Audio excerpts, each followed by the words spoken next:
Autrefois, une race de chasseurs exceptionnels, les Bayas, chassaient le python d'une façon tout aussi extraordinaire, en employant un appât humain. Il arrive que les hommes de Mbao aient eux aussi recours à cette technique. Naina, le chef pisteur, va introduire une jambe dans le terrier et la fera avaler volontairement par le python.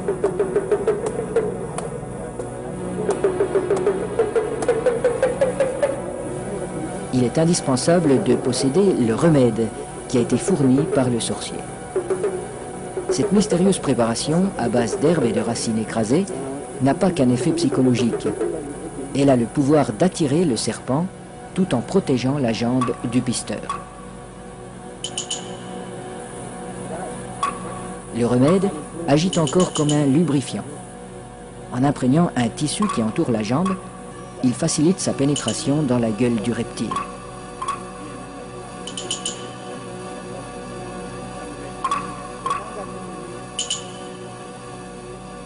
La jambe appât restera en principe intacte, car le python avale simplement cette proie qui vient à lui.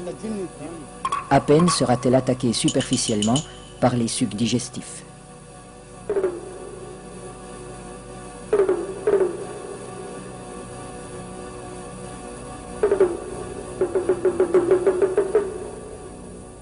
Cette chasse n'est pas sans risque. Un python particulièrement puissant pourrait entraîner l'homme dans son repère. La jambe restée à l'extérieur limite ce danger, mais le pisteur court le risque d'être désarticulé.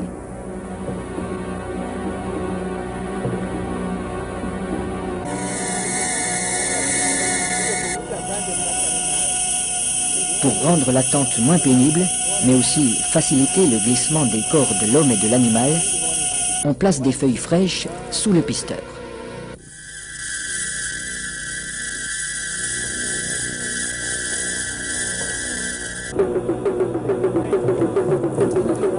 Sa jambe est déjà avalée au-delà du genou quand il commande qu'on le tire en arrière.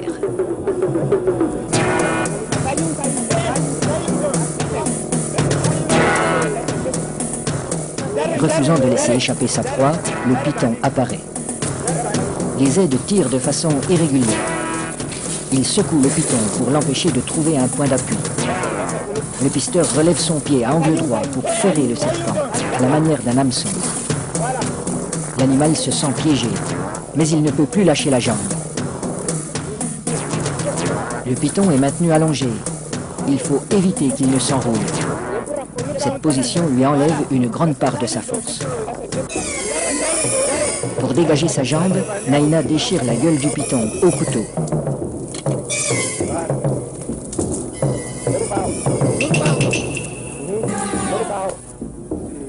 Puis, il lui tranche la tête. Les autres pisteurs relâchent progressivement le serpent. Dans un premier temps, le corps décapité reste inerte.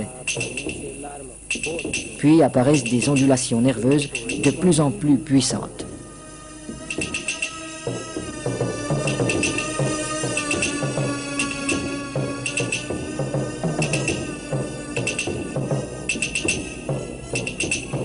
Il bougera ainsi pendant près d'une heure, prenant presque des positions d'attaque comme s'il cherchait toujours, au-delà de la mort, à menacer ses assaillants.